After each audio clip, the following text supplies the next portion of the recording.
తెలుసుకున్నా. మొట్టమొదట ఇది కేంద్ర మంత్రి సిఆర్ పాటిల్ గారు మన రాష్ట్ర ముఖ్యమంత్రి రేవంత్ రెడ్డి గారికి రాసిన లేఖ. సిఆర్ పాటిల్ గారు గత నెల 23 సెప్టెంబర్ 2025న ఈ లేఖ రాశారు. మన ముఖ్యమంత్రి రేవంత్ రెడ్డి గారికి 20 రోజుల క్రితం రాసిన లేఖ ఇది. ఈ లేఖలో ఏం రాశారంటే ద పిఎఫ్ఆర్ అంటే గోదావరి బనకచెర్ల ప్రాజెక్టుకు సంబంధించిన pre feasibility report. The PFR is currently under examination. 1. 2.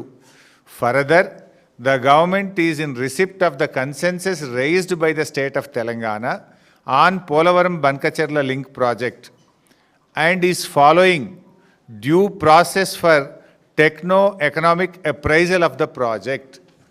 అంటే మేము ఈ పోలవరం బనకచెర్ల ప్రాజెక్టు యొక్క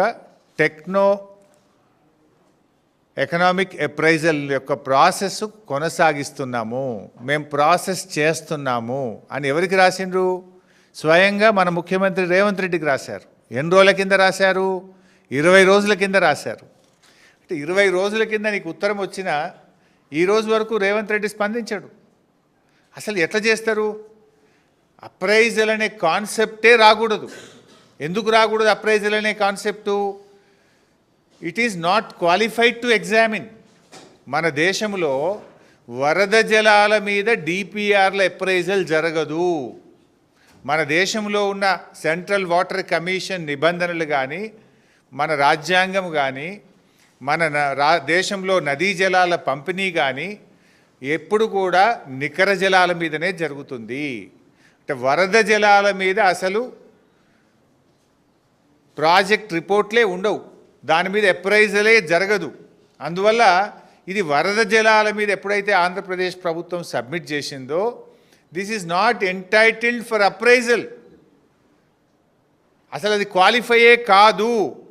అయినా కూడా మరి రేవంత్ రెడ్డి గారు అప్రైజల్ చేస్తున్నాము ఇంత క్లియర్గా the pre feasibility report is under examination అంటే కేంద్ర ప్రభుత్వం పరిశీలిస్తుంది అని కేంద్ర మంత్రి రాష్ట్ర ముఖ్యమంత్రికి రాస్తే ఈ ముఖ్యమంత్రి ఏం చేయాలి?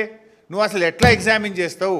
వరద జలాల మీద ఈ దేశంలో ఇప్పటివరకు ఏదైనా ఒక ప్రాజెక్టు అనుమతించిండ్రా? వరద జలాల మీద అనుమతించే విధానం ఈ భారతదేశంలో ఉందా? మన చట్టం అనుమతిస్తుందా? నువ్వు ఎట్లా చేస్తావు అని చెప్పి ప్రశ్నించాలి. వినకపోతే సుప్రీంకోర్టు పోవాలి. ఎందుకు మొద్దు నిద్రపోతున్నావు అంటే పరోక్షంగా నువ్వు సహకరిస్తున్నావు. నీ కాంట్రాక్టుల్లో వాటా ఉందా? నీకు పర్సంటేజీలు ఉన్నాయా? ఎందుకు నువ్వు సహకరిస్తున్నావు అని నేను అడుగుతా ఉన్నా.